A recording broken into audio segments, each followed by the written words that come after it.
Y el SAUS, es muy importante el SAUS, porque los pacientes no respiran nada por la nariz, está totalmente obstruido, ¿no? Entonces están con su broncopatía, están con su eritrocitosis, su presión alta. Entonces sí, es muy importante el SAUS también. Bien, Jacqueline, grupo 2 pregunta al grupo 4.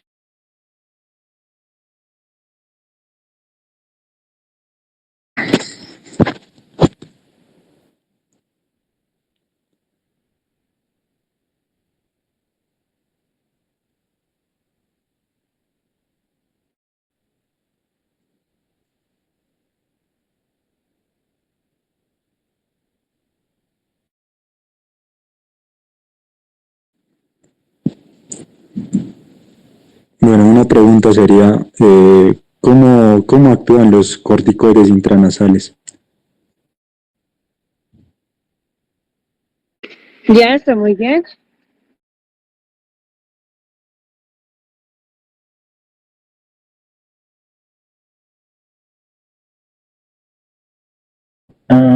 Respondiendo a la pregunta de mi compañero, los corticoides, estos llegan a intervenir en la inflamación, ya que la sinusitis polipoidea es una inflamación crónica, se podría decir como comienza así.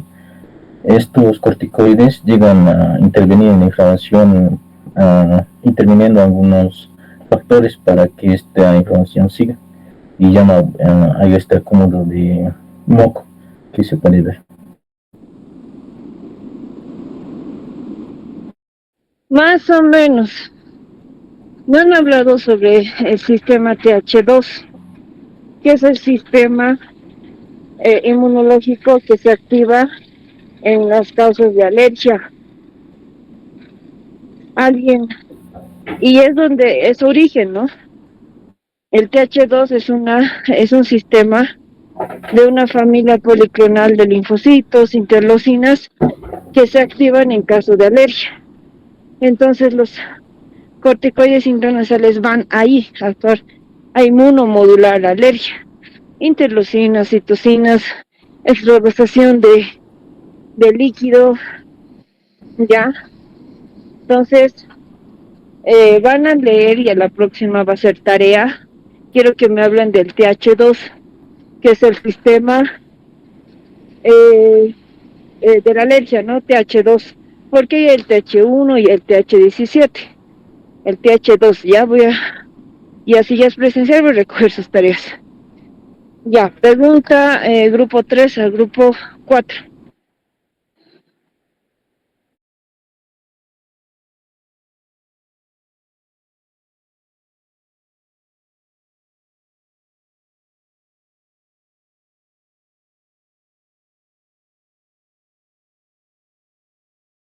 Doctora, perdón, creo que nosotros somos el grupo 3. ¿Cómo? No sé.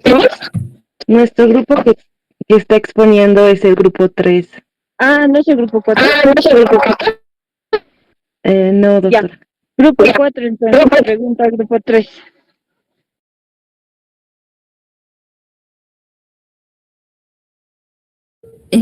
Buenas noches, doctora. Tenía una pregunta para el grupo 3 que era si es que no funciona el tratamiento con fármacos y demás, ¿habría un tratamiento quirúrgico y por qué se realizaría en este caso? Sí, hay un Muy bien.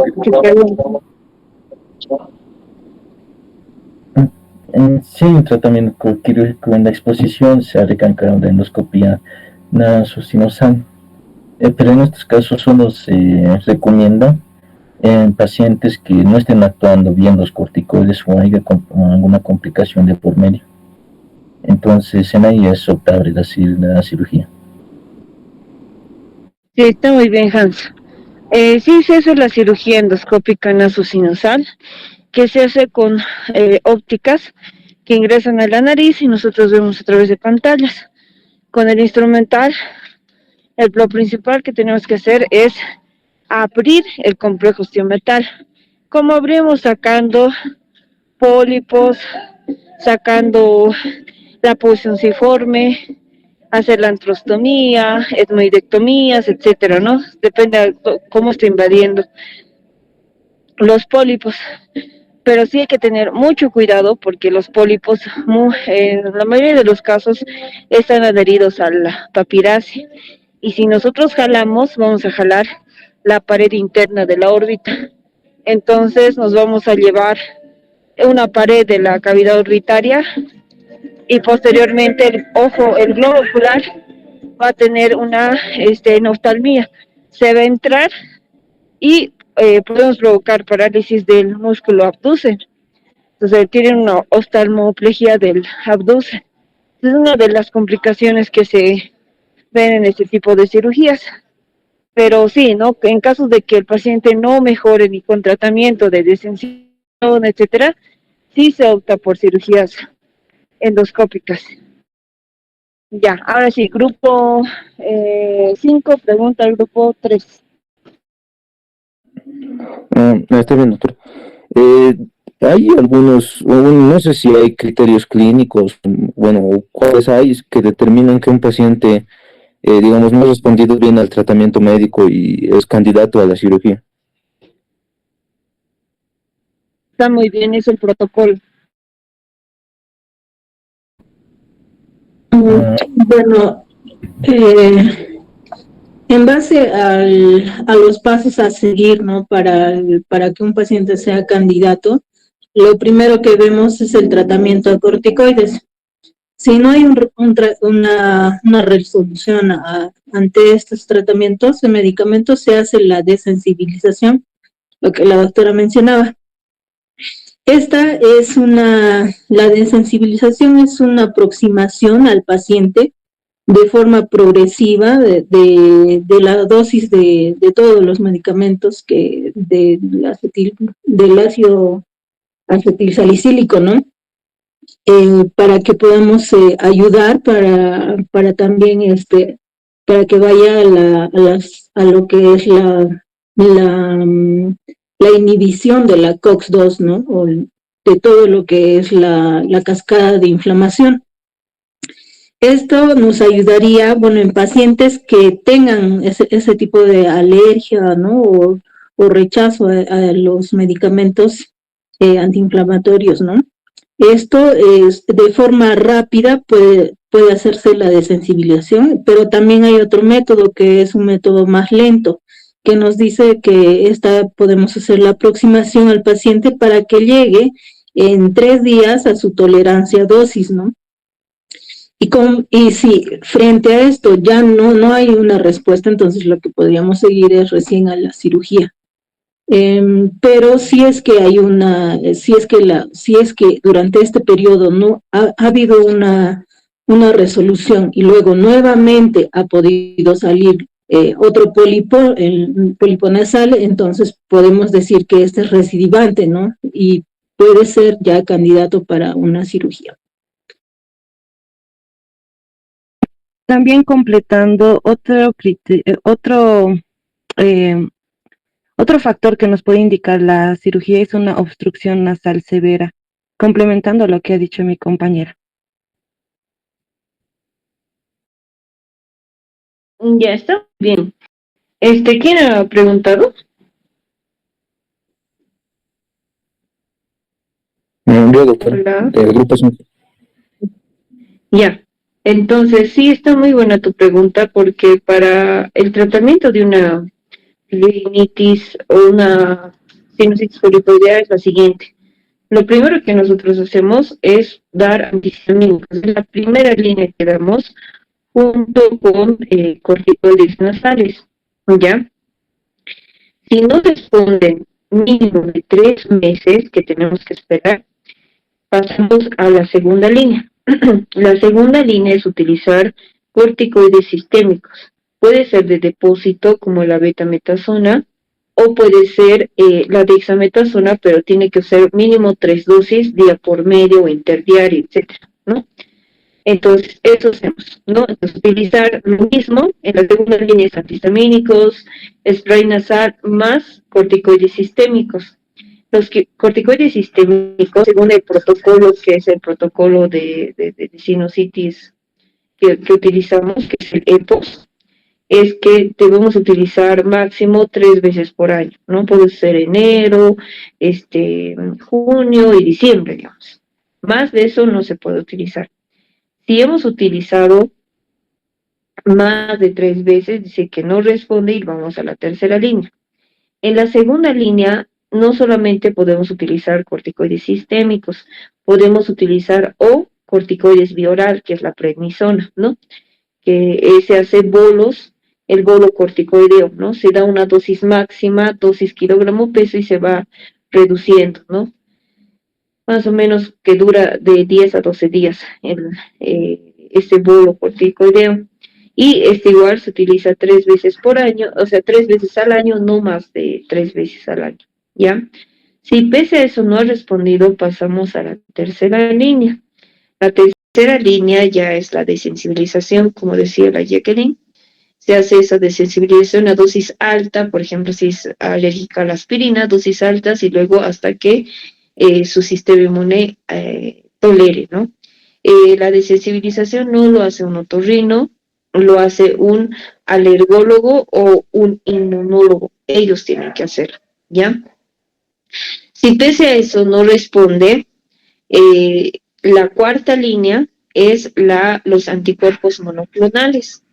Entre ellos, esos anticuerpos van a actuar directamente a las interleucinas, puede ser a la 3, a la 4, a la 13, etcétera, que es el omalizumab, bevacizumab, meposizumab. Acá en Bolivia no hay esos anticuerpos monoclonales, hay en todos los países excepto Bolivia. Por lo cual no contamos con la cuarta línea. Con la tercera línea es bien difícil que los inmunólogos te quieran hacer una desensibilización. Entonces lo que más usamos es la primera y segunda línea, y como no hay o sea, la tercera es muy difícil y la cuarta no hay, nos pasamos al tratamiento quirúrgico, ¿ya? Pero después de la cirugía tiene que seguir con el inmunólogo, y si quiere hacerle la desensibilización, lo puede hacer antes o después de la cirugía, ¿ya? Ese sería el protocolo que se utiliza. Ya, entonces, y en la primera línea y segunda línea también siempre lo acompañan los lavados nasales, ¿ya? Ahora, está muy bien, muy bonito su tema y han profundizado, chicos. Ya, ahora el grupo 4 expone. ¿O qué grupo faltaba exponer? Sí, doctora, nos toca El 4, exponer. ¿verdad? Ya. Sí.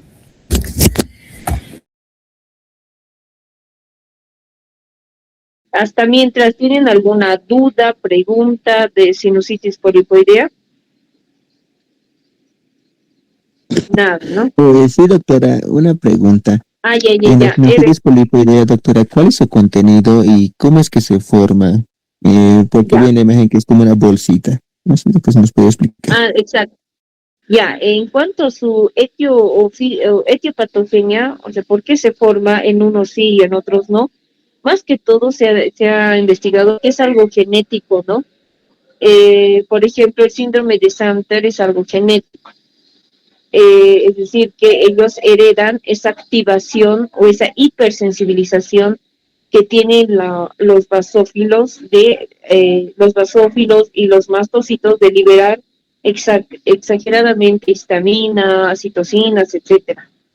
Entonces, ¿por qué se forman los pólipos? Los pólipos son una evaginación de una capa de la mucosa de la fosa nasal, o puede ser de la misma, del mismo cornete.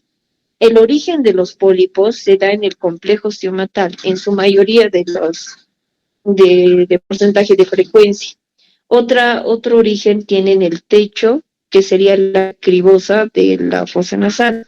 Entonces, es una evaginación de la capa externa de la mucosa nasal, y esta se vagina unos racimos de uva, se dice, y son transparentes. Entonces, al ser transparentes, estos quiere decir que su contenido tiene alto componente alérgico. Tiene histamina, tiene citocinas, interleucinas, tiene factores como los factores de necrosis, tiene linfocitos, eosinófilos, IgE, etcétera. Por eso cuando nosotros mandamos anatomía patológica, cuando una vez que extraemos los pólipos, nos sale, ¿no? Que dentro de este pólipo tenía componente, nos dice, ¿no? Tenía monocitos, eosinófilos, tenía linfocitos, y no nos reporta obviamente interleucinas y citocinas, eso es con el estudio de inmunohistoquímica, ¿no? Pero sí nos reporta si tiene eosinófilos, si tiene mastocitos, si tiene linfocitos. Por eso, en otros países, por ejemplo, cuando mandan los pólipos, se dice, favor hacer el recuento de 40 campos para que se haga el recuento de eosinófilos, porque uno de los criterios para confirmar poliposis nasal, ¿cuál es? Que tenga eosinofilia. Es decir, que le sacan sangre y los eosinófilos sean más de 4%. Otro en el recuento de eosinófilos que sea más de 150. Otro que tenga IgE elevado, ¿no? No me equivoco, si me equivoco, más de 15 microgramos, algo así. Otro punto era que, según patológico, que tenga más de 150 eosinófilos por campo. Entonces, eso es uno de los criterios para decir, sí, esto es una sinusitis polipoidea, ¿no? Antes de, o sea, según la clínica, ¿cómo confirmamos? Con eosinofilia y eso. ¿Tienes alguna pregunta más, Ever? No, doctora, muchas gracias.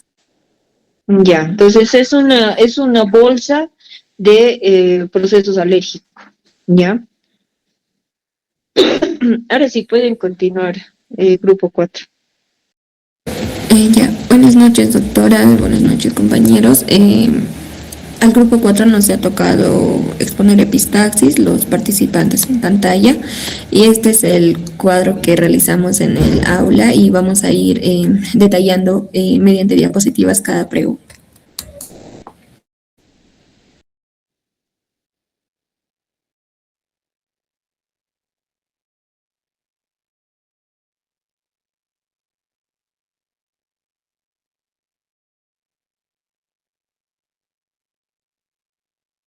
No los escucho.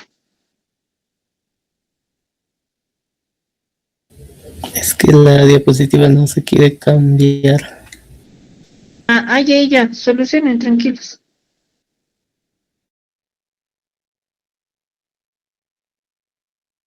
Ahora sí, ya se ha cambiado.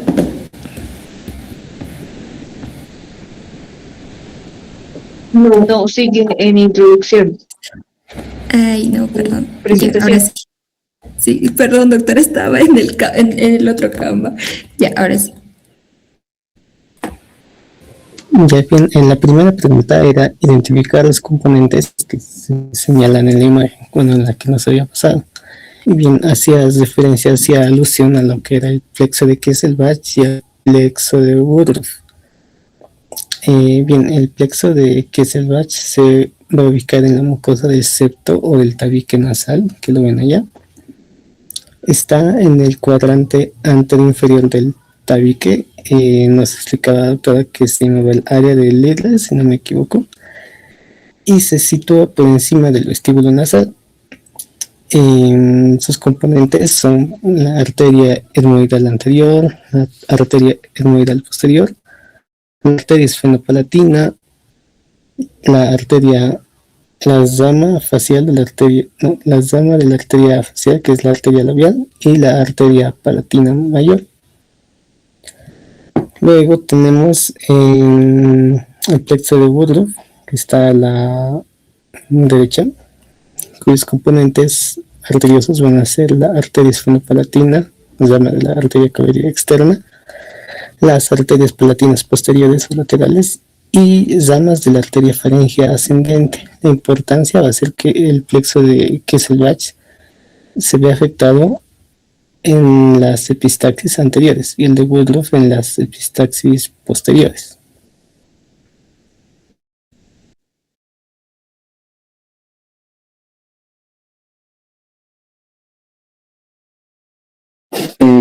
Bien, continuando con lo que es, bueno, la siguiente pregunta era las causas o la etiología de la epistaxis.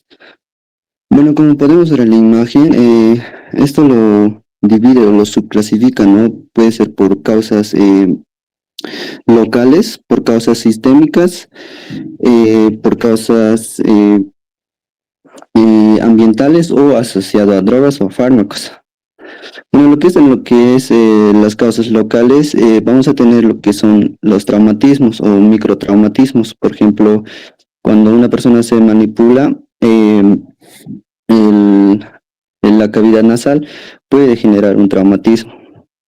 También por cuerpos extraños, enfermedades inflamatorias, ahí también vamos a tener infecciones como la sequedad de la mucosa o perforación septal. En la sistémica esto más va a ser vascular. Podemos tener, por ejemplo, causa por vasculopatías. También puede ser por enfermedades cardiovasculares, como la cirrosis hepática, o también la hipertensión arterial, o incluso la enfermedad renal, o también lo que es la déficit de lo que es la vitamina K. En ambientales, más esto va a ser por la clima. Más que todo en climas secos va a haber, puede provocar lo que es un sangrado. Lo que es nivel asociado a las drogas, vamos a tener por los fármacos como los AINES, como los anticoagulantes, o también puede ser lo que es los antiagregantes plaquetarios. O puede ser, nos dice que puede ser por algunas drogas que pueden llegar a ser administradas por lo que es la vía nasal o por el fármaco glucocorticoides. Siguiente. Hablando un poco más sobre los tipos de epistaxis, que era la tercera pregunta, según el libro de Vicente Diamante, lo va a dividir según la localización, según la frecuencia y según la repercusión que va a tener la epistaxis. Según la localización vamos a tener la epistaxis anterior, posterior y la superior. La anterior, esta es la más frecuente. Como bien lo había dicho mi compañero, se va a originar en el área de Kieselbach, que esta va a estar formado por la arteria etmoidal anterior, esfenopalatina, labial superior y la palatina mayor. Esta está ubicada en la parte anterior del tabique nasal, y dentro de las características que va a tener esta epistaxis es que el sangrado va a ser leve, pero sí va a ser observable, visible. También esta es más común en niños y adolescentes. Esta se suele controlar con algunas medidas simples como una compresión nasal o una cauterización, y no suele comprometer el estado general del paciente.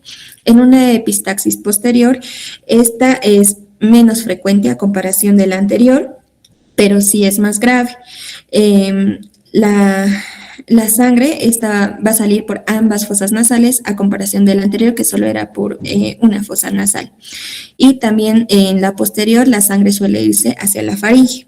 Esta es más frecuente en adultos y ancianos, y es grave porque se va a relacionar con vasos de mayor calibre. Esta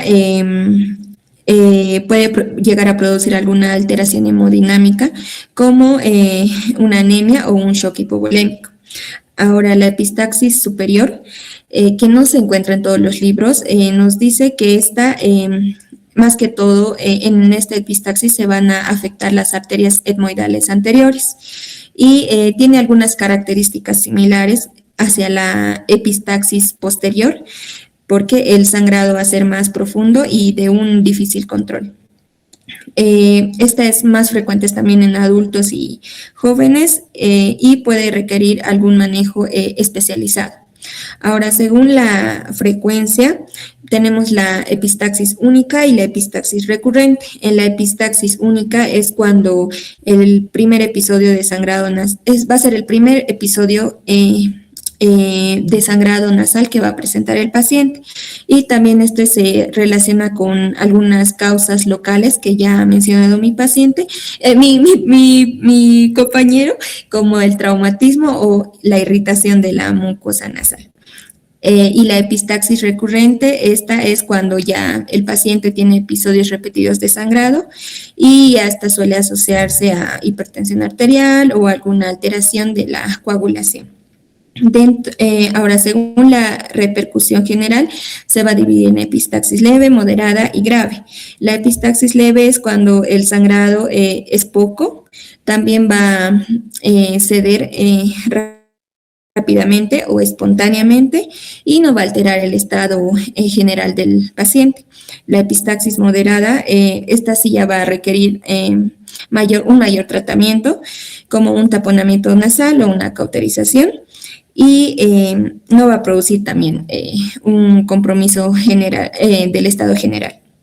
Y la epistaxis grave ya esta es cuando puede producir hipotensión, taquicardia, anemia aguda o incluso un shock hipovolémico, y esta hemorragia ya es más intensa a comparación de las otras.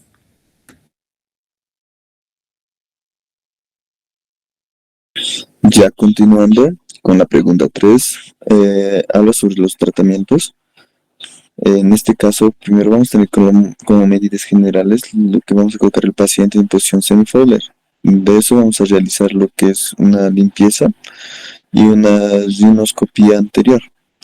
En este caso vamos a colocar lo que es un analgésico local, de lo que va a ser lidocaína al 4%, o oximetazolina más adrenalina. Medidas específicas, vamos a hacer lo que es un taponamiento anterior. También va a haber lo que es un taponamiento posterior que vamos a realizar. Otro tipo de tratamiento va a ser la cauterización o la ligadura.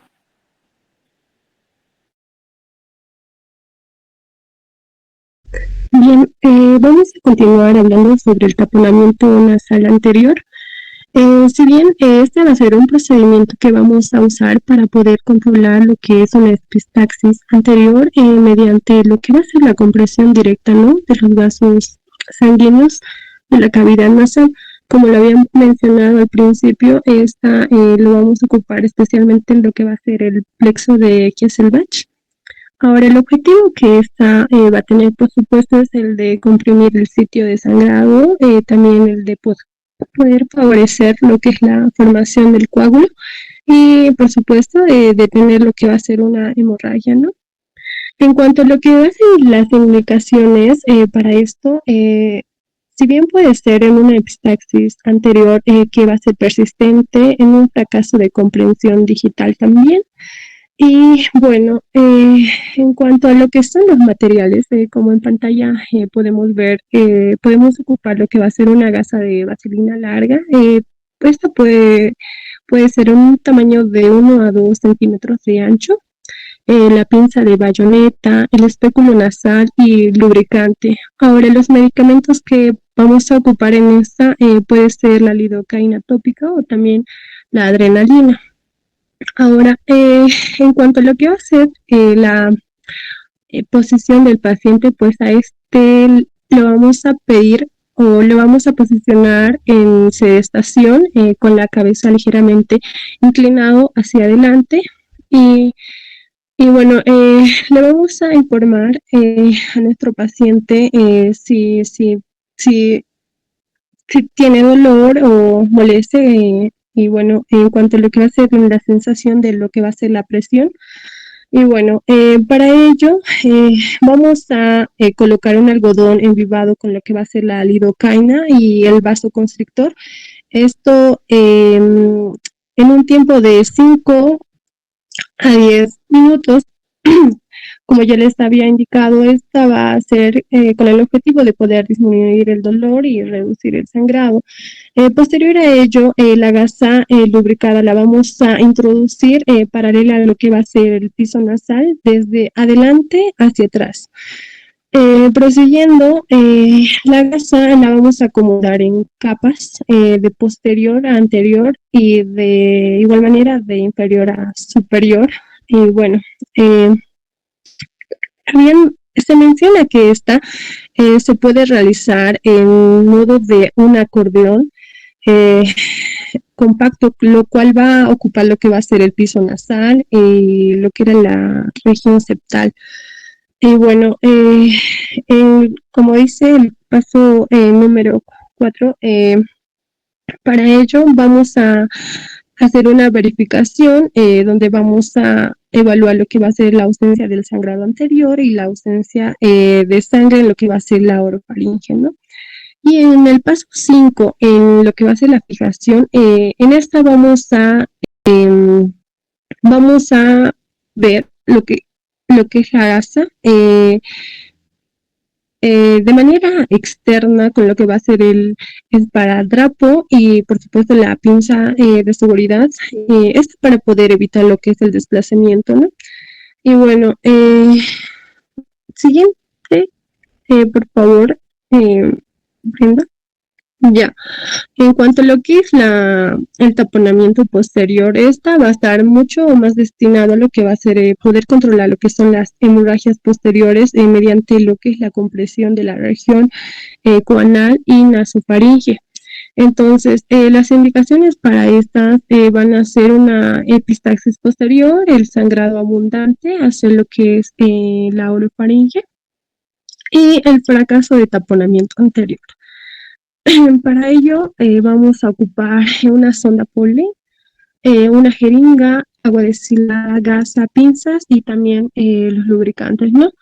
Para ello vamos a ocupar lo que es la monitorización, el oxígeno, de esto si se precisa, y por supuesto la aspiración de sangre. Continuando, como dice, vamos a introducir lo que va a ser la sonda por la fosa nasal, está paralelo a lo que es el piso nasal hasta que se visualice en orofaringe, ¿no? Y bueno, el inflado del balón, en cuanto a ello, se insufla de 7 a 10 ml de agua destilada y bueno,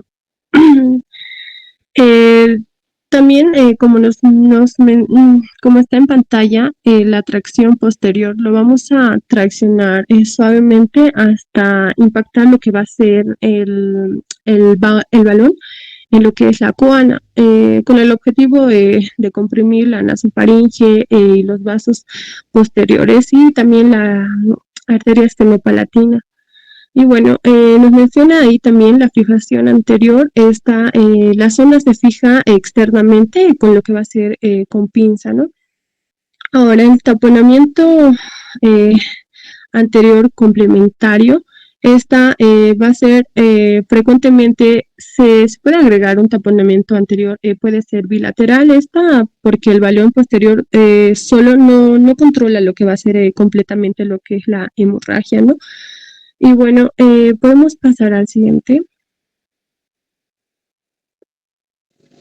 Ya, con relación a lo que es la cauterización, esto puede ser describirse como un tratamiento terapéutico que va a ser utilizado para controlar lo que es la epistaxis mediante lo que es la cauterización de lo que son los vasos sanguíneos en donde está persistiendo el sangrado.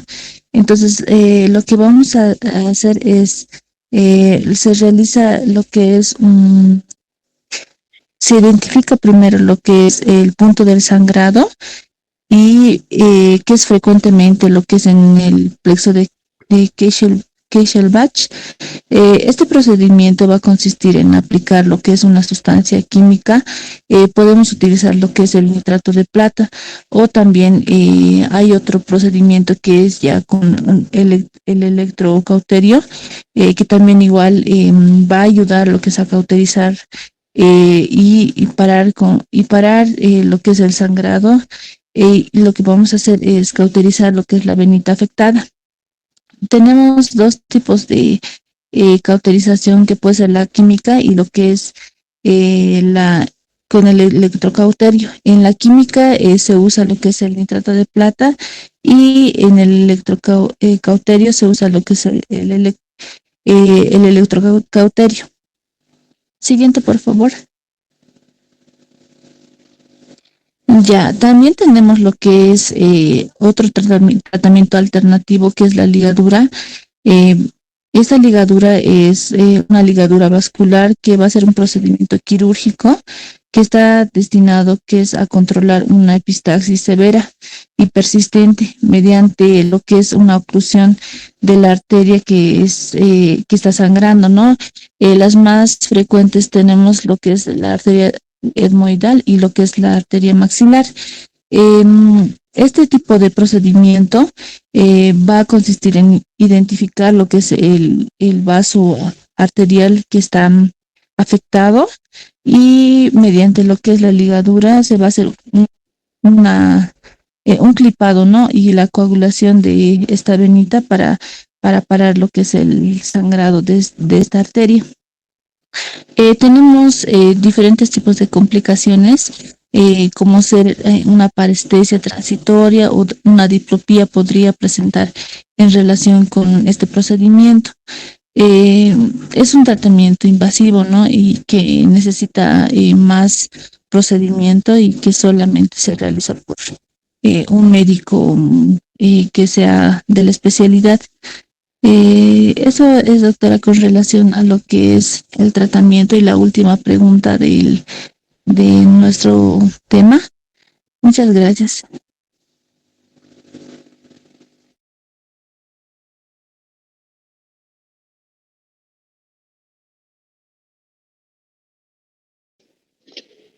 Ya, muy bien, chicos. Estaba muy bien profundizado, a diferencia del anterior. Está muy bien. Preguntas que tengan.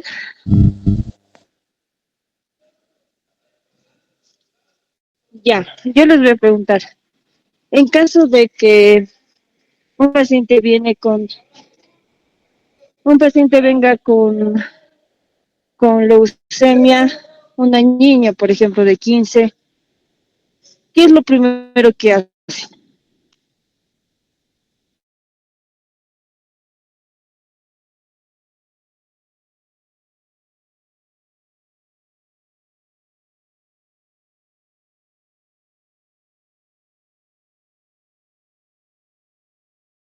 Doctora, tal vez, bien, como mi compañero había mencionado lo que son las medidas generales, tal vez en esto lo primero que se debía hacer es la posición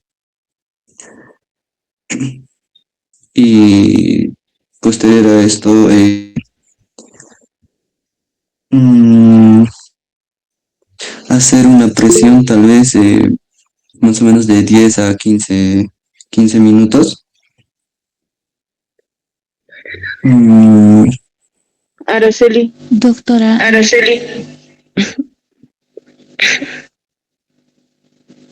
lo primero tal vez que podríamos hacer es controlar lo que son sus signos vitales, valorar, ¿no? El sangrado. Después lo que podemos hacer es sentar a la paciente con la cabeza inclinada hacia adelante y hay que comprimir lo que es las fosas nasales durante 10 a 15 minutos y si es que existen coágulos hay que retirarlos también y hacer tratar de colocar tal vez algún medicamento que eh, ayude a controlar lo que es la epistaxis o hacer el taponamiento. Doctora, también tal vez complementando, es importante que como la paciente tiene leucemia, solicitemos algún examen complementario. En este caso, podríamos solicitar un hemograma y tal vez los componentes de coagulación.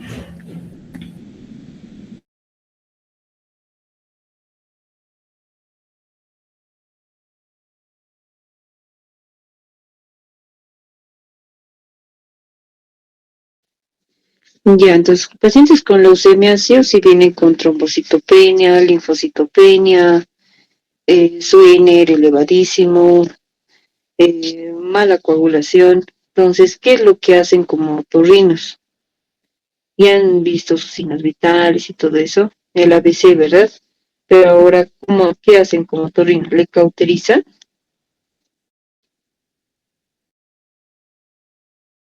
No, doctora.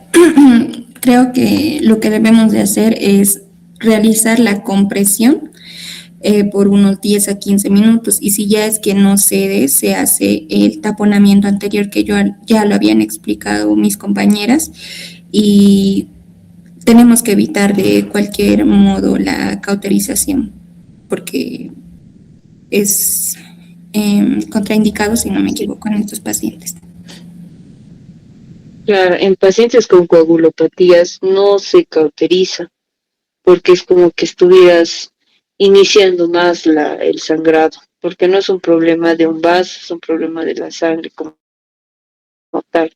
Entonces, en este caso, lo único que se hace es taponamiento, y no solamente a un lado, el lado que está sangrando, se hace a las dos fosas nasales.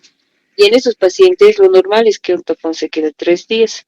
Y en pacientes que tienen trastornos de la coagulación, se queda más 5 días o un poco más, pero ya con una base de antibióticos, ¿no? Se inicia ya antibióticos para que no se infecte.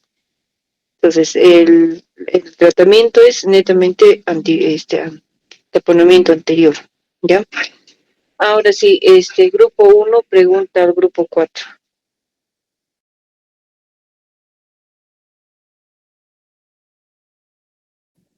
Ya, la pregunta es, ¿en cuánto tiempo de espera con el taponamiento lo podemos categorizar como una falla del manejo conservador? ¿Y en cuánto tiempo debemos programar su cirugía?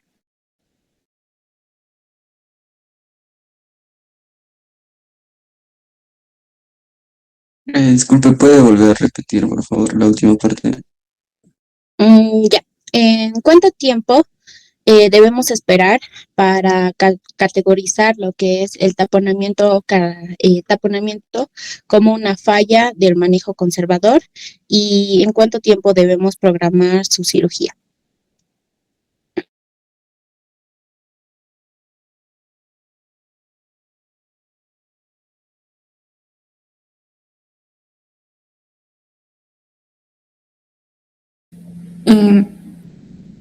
Doctora, no, perdón, se considera una falla del taponamiento cuando el sangrado va a seguir continuando o va a reaparecer si ante un taponamiento. Okay. Y el taponamiento anterior se va a mantener entre 48 a 72 horas y si el sangrado va a persistir o reaparece, hay que retirarlo y ya se considera un fracaso del taponamiento que hemos realizado. Y en cuanto al manejo quirúrgico, esto debe ser valorado si la epistaxis es recurrente. Ya, está muy bien. Una de las causas de epistaxis también es el taponamiento. ¿Por qué? Porque si su tapón es duro, grande, ancho, lo que va a provocar es que luxe cornetes. Sabes que el cornete medio está colgando, que sube desde la base o está en la base del área cribosa y está así colgando como una cubita. Entonces ustedes colocan y su tapón es duro, van a luxar y entonces en vez de parar el sangrado van a provocar más sangrado. Por eso el tapón siempre tiene que ser maleable, no tiene que ser grueso y tiene que medir más de 7 centímetros mínimo, porque la fosa nasal mide de 7 a 8 centímetros. Entonces tiene que ser esas características tiene que ser para que no provoquemos secundaria al tapón sangrado, porque hay otros que colocan gasa cintada, que eso no se hace, y provoca desgarros del tabique, de los cornetes, del piso, y sangran peor. O cuando sacamos el tapón o la gasa cintada, sangran y sangran harto. Otra vuelta hay que colocar el tapón. Entonces, y también otros dicen, le he puesto tapón y no para el sangrado, es porque no han puesto bien el tapón, porque colocan uno duro y chiquitito, que mide 2 centímetros a lo mucho. Entonces el sangrado es en techo y y es hacia arriba y es obviamente la distancia es larga desde la narina hasta techo, entonces tu tapón tiene que ser largo, no puede ser cortito. Un tapón tiene que medir 7 centímetros, 6 centímetros y tiene que ser maleable, o sea, flexible, tiene que pasar el cornete, no luxarlo, etcétera, ¿ya? Ahora sí, un grupo más pregunta y el grupo 5 se prepara. Oh, no, ya, grupo 5 se prepara.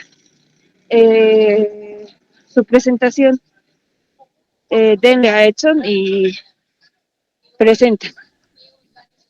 Y está muy bien, grupo 4. Gracias, doctor.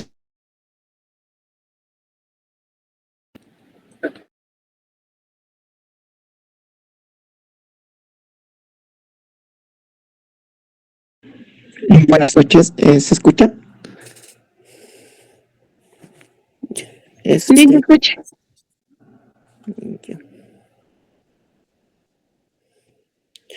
Bueno, nos tocó exponer lo que es el tema, nasoangiofibroma juvenil. Bueno, la definición es, va a ser,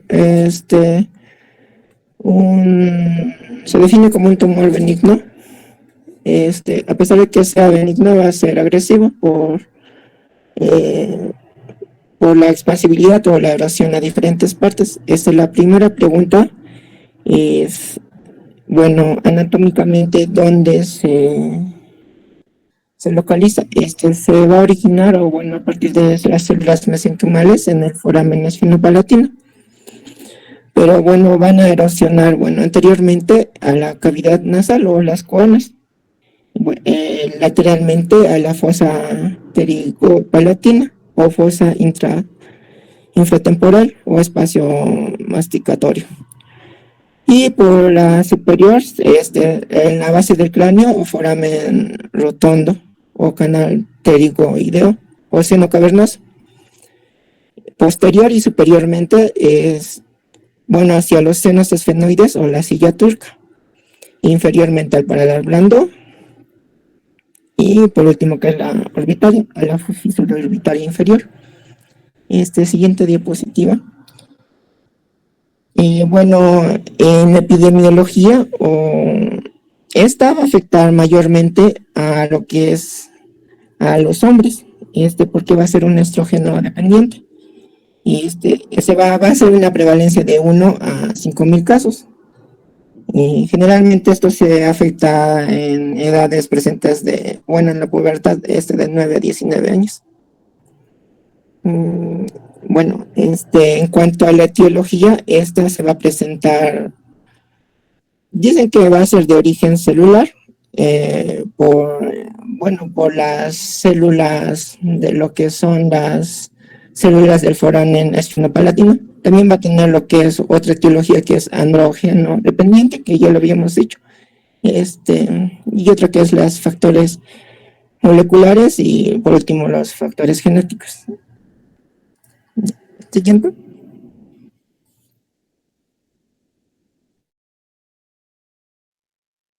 Bien, la clasificación, van a ver la clasificación de Andrews y la otra clasificación, que es la de Radkowski, que es la más usada. Empezando por la clasificación de Andrews, es que esta se va a organizar, organiza el angiofibroma según la extensión anatómica y la afectación de estructuras vecinas, dividiéndolo en 4 estadios.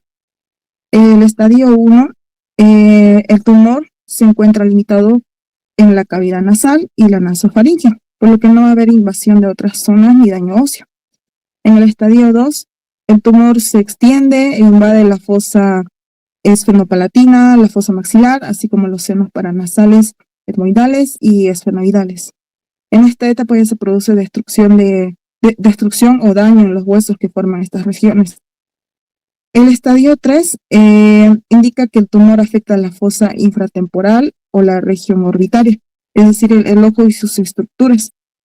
Este estadio se va a dividir en 2. La primera, no hay afectación de estructuras intracraneales. Y en En la segunda, en la B, hay invasión intracraneal, pero de forma extradural, es decir, fuera de la capa que recubre el cerebro. En el estadio 4, el tumor alcanza el interior del cráneo, en la zona intradural, por lo que se va a separar este estadio en dos igualmente, que va a ser, en la primera no afecta estructuras vitales como el seno cavernoso, la glándula pituitaria o el quiasma óptico. En la segunda sí hay infiltración de estas estructuras, seno cavernoso, pituitaria o quiasma óptico.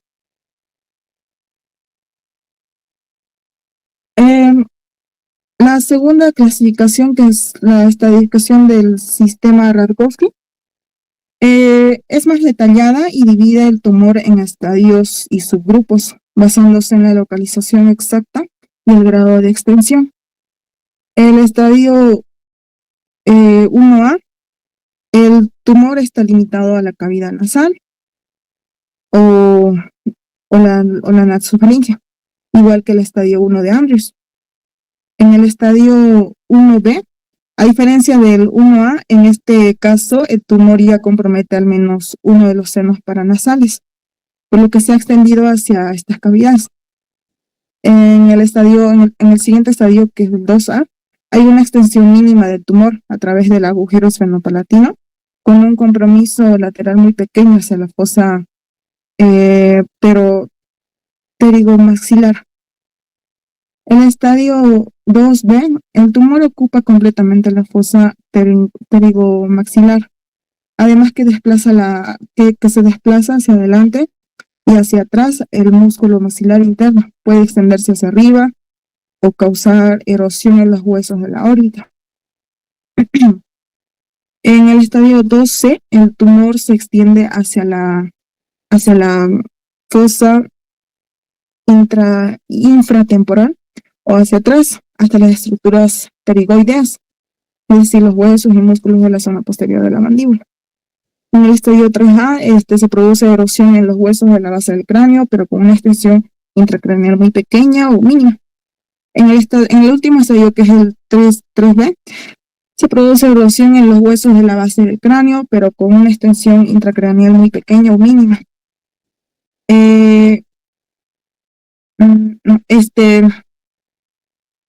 Bueno, en resumen, que de la diferencia entre ambas, la clasificación de Andrews es más general, dividida en 4 grandes grupos, según la zona afectada y si hay invasión intracraneal.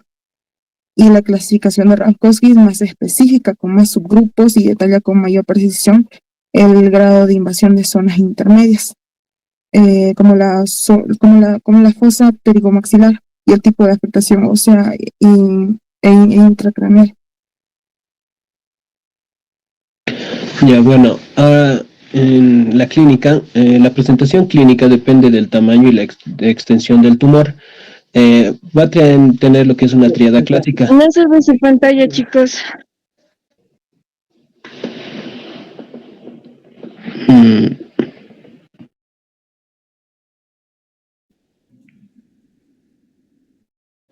Ahora se ve, doctora. No. Doctora, yo lo veo normal. Yo igual lo veo normal. Se ve normal, doctora. A ver, solo un ratito. Ah, no, ahora sí recién lo veo. Ya, bueno, Ya. continuando la presentación. La presentación clínica va a depender de lo que es el tamaño y la extensión del tumor. Va a tener lo que es una tríada clásica, en donde podemos observar lo que es la obstrucción nasal unilateral progresiva. Esto se va a dar en un 80-90% de los casos. Es el síntoma inicial más común y puede volverse con el tiempo bilateral. El segundo es la epistaxis recurrente y espontánea, en un 45-60% de los casos. Generalmente es unilateral, de repetición y de gran cantidad.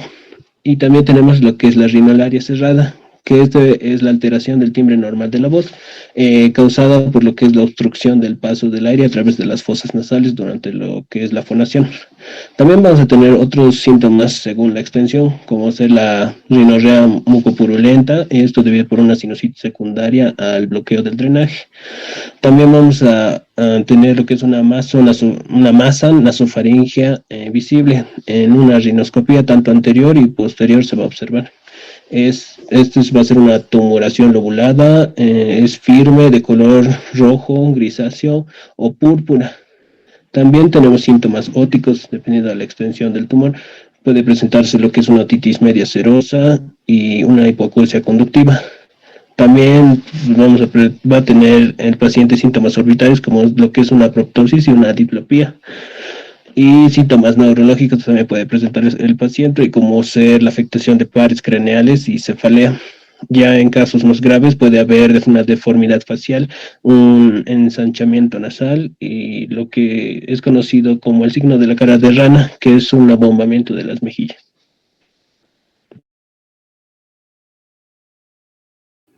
Ok, empezando con la fisiopatología, vamos a empezar con el mecanismo hormonal, el cual explica por qué la incidencia es mayor en jóvenes en la pubertad. Esto es porque el tumor tiene mayor cantidad de receptores androgénicos, capta dihidrotestosterona y testosterona. Esto causa que esto provoque el crecimiento del tumor y también que tenga un estroma con bastantes vasos. Siguiente. Después tenemos el mecanismo genético y embriológico. En el genético se nos dice que es por restos de mesénquima condrocoide en el anillo fibrocartilaginoso que rodea el foramen esfenopalatino. Esto provoca la proliferación de cartílago. Y después tenemos en el genético, que es causado por la deleción del cromosoma 17 y también por la activación de la vía canónica, causando que haya mayor proliferación celular.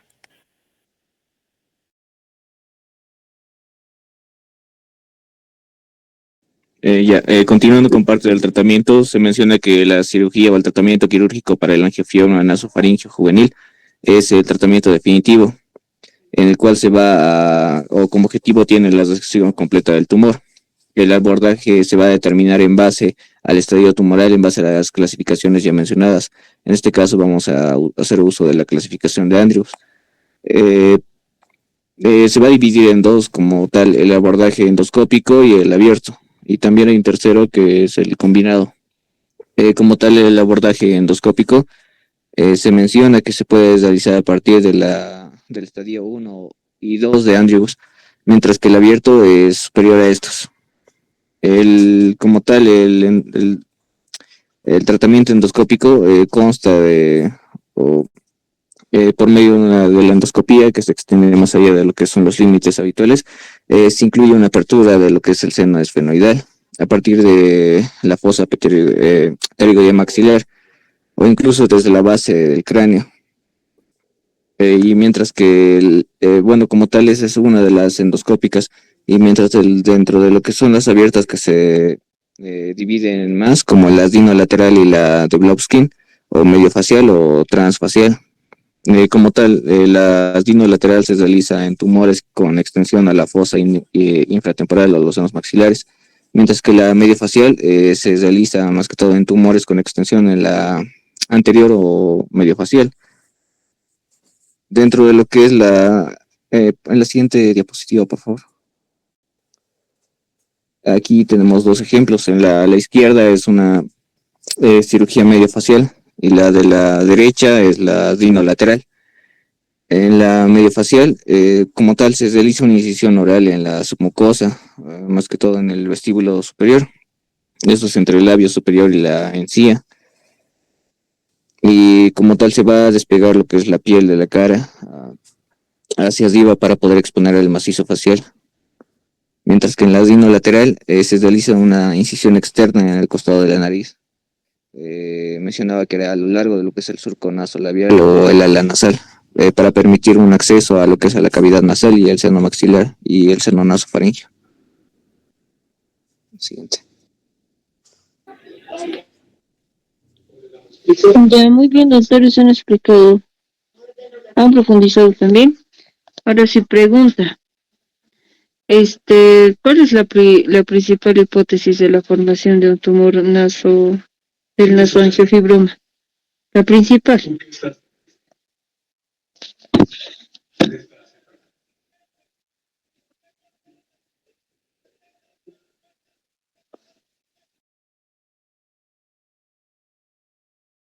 Doctora, la principal teoría va a ser lo que es la teoría de la formación hormonal por sus receptores androgénicos de testosterona y de hidrotestosterona. Sí, pero por ejemplo, en los varones, este tumor es frecuente en los varones, ¿no? En la pubertad. Pero imagínense que todos a esta edad tienen estimulación de los andrógenos, todos tuvieran tumores, ¿no? ¿Cuál es la primera causa? ¿Por qué tienen otros y otros no? Doctora, puede ser por las células mesenquimales, o sea, una apoptosis en en el hueso palatino. Esa es una teoría, pero no es la más aceptada. La principal es la teoría donde la arteria, sabemos que nosotros estamos formados de los arcos branquiales, hemos visto en embriología, ¿verdad? El primer arco con el segundo arco branquial no tiene, hay una anastomosis de las arterias arcaicas, ¿no? Que ya tendrían que desaparecer, pero han continuado anastomosados, ¿no? La arteria del primer arco con el del segundo arco. Entonces, esta comunicación ha persistido después del nacimiento y estas se han estimulado o ha provocado una angiogénesis, la estimulación hormonal, ¿no? Por eso se producen varones en etapa puber, ¿no? Más o menos de entre los 8 o 9 años hasta los 21, en algunos casos hasta los 25, 28 años.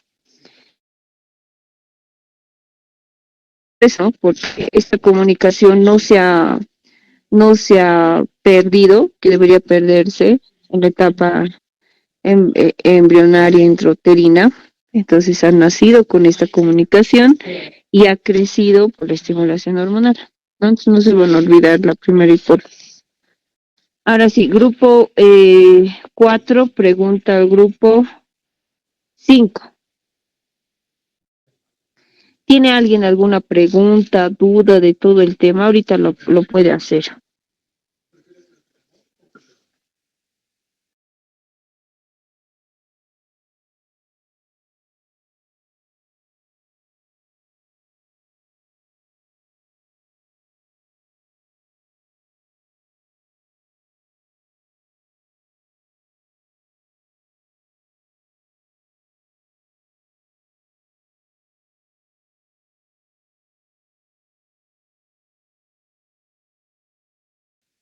Grupo 4 pregunta al grupo 5.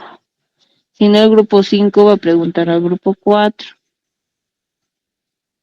Nosotros somos grupo 5, doctora. No, grupo 4 pregunta al grupo 5. Y si no, el grupo 5, ustedes van a preguntar al grupo 4, ya que no les pregunto. Ah, ok.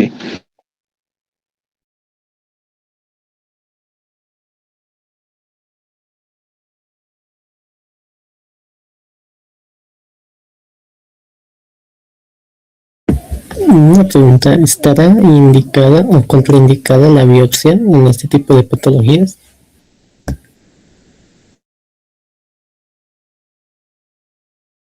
Debido a la alta vascularidad de estos tumores, está contraindicada.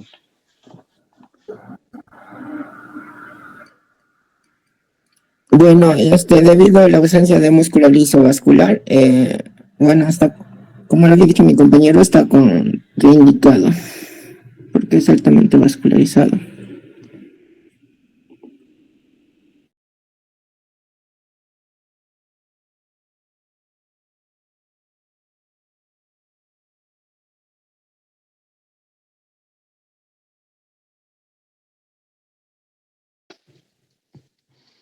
Sí, es necesaria la biopsia para confirmar, ¿no? Obviamente no se saca todo, solo una biopsia incisional, una partecita.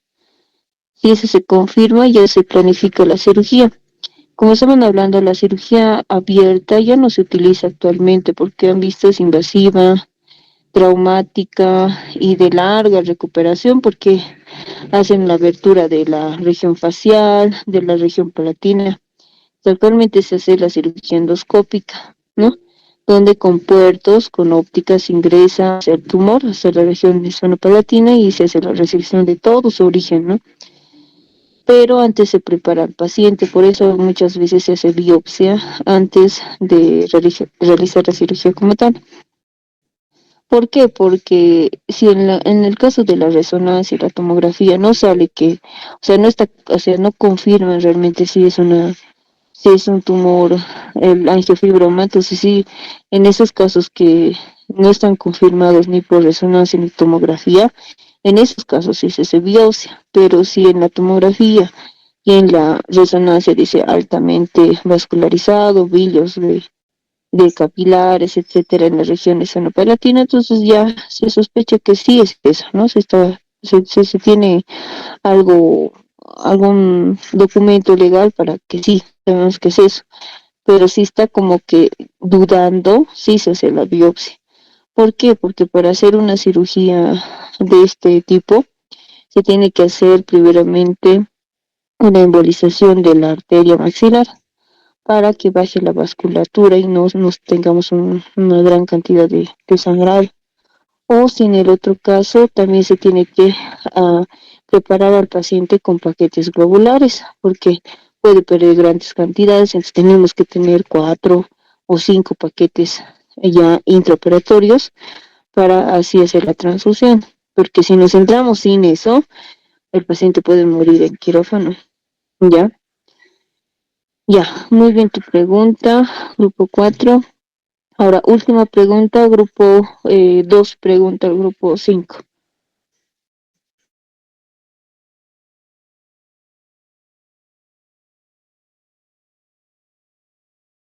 Ya, doctora, mi pregunta es para el grupo, ¿qué alteraciones funcionales puede presentar lo que es, si es que puede haber lo que es una invasión en el paciente? ¿Puede volverse lo que es algún carcinoma? Esa sería mi pregunta, doctora. Ya, tu pregunta es si es algo maligno y cómo se trataría, ¿verdad? Sí, doctora.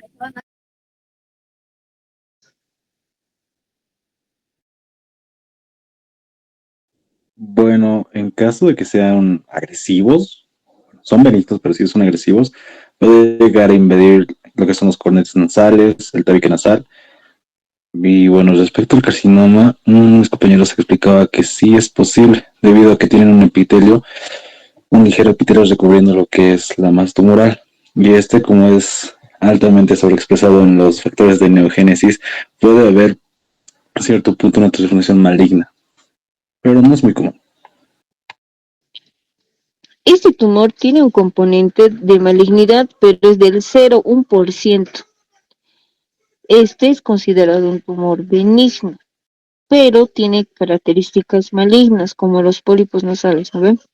Que come hueso, invade, este igual invade a órbita, puede invadir a región celular, que es donde está la región o la hipófisis, invade región palatina, invade región maxilar, por eso la cara empieza a crecer, sus ojos sobresalir, tienen proptosis.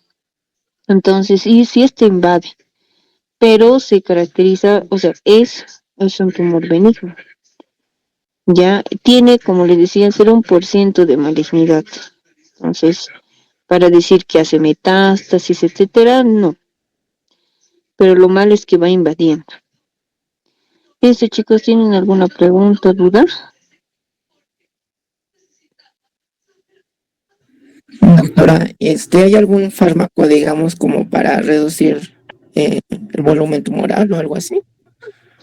No, no se ha descubierto. Por ejemplo, esto es una angiogénesis, ¿no ven? Entonces se debería tratar con factores que eviten la angiogénesis, como ser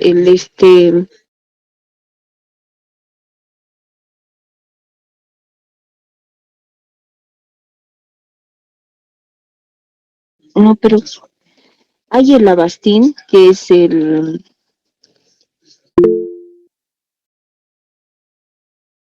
¿Y después? ¿Cuándo empieza a digitar? Es el bevacizumab, ¿no? Yo lo conocía por Avastin, ¿no? Pero es el bevacizumab. Este es un antiangiogénico, ¿no? Pero no se utiliza en estos casos porque cuando se eh, identifica este tumor, pues no se identifica en un estadio, es bien raro en un tipo 1, como decían en la clasificación la Danitza. Se identifica en un estadio 2, 3, 4, ¿no?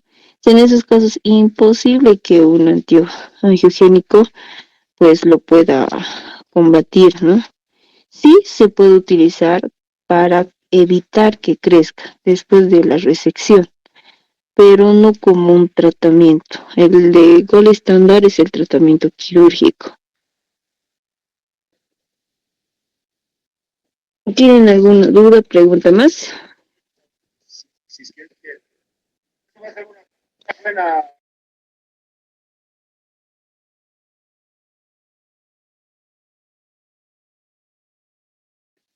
Ya, como no hay preguntas, nos vemos el próximo martes.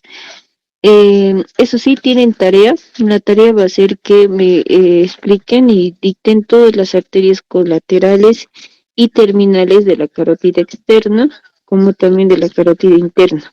¿Ya? Eso de tarea para la próxima.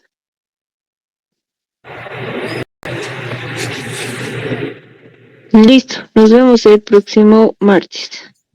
Doctora, disculpa, no logré alcanzar ¿Cómo? No logré alcanzar a la lista, pero estaba toda en la clase.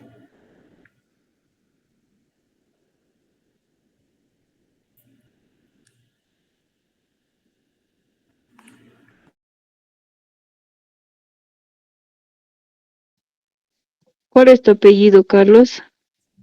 Chipanachura. ¿Alguien más? Lo voy a cerrar ya.